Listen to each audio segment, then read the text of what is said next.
এরকম একটা বই যেটা সবাইকে পড়তেই হবে, তৃণমূল কংগ্রেসের বিধায়ক সাংসদদের সেই বই সকলের কাছে পাঠানো হয়ে গেছে তৃণমূলের তরফ থেকে।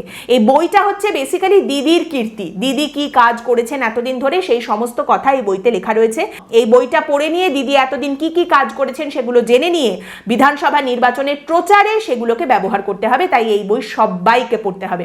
আর এই বইটা কেন লিখেছেন মমতা বন্দ্যোপাধ্যায়, এই বই লেখার উদ্দেশ্য কি?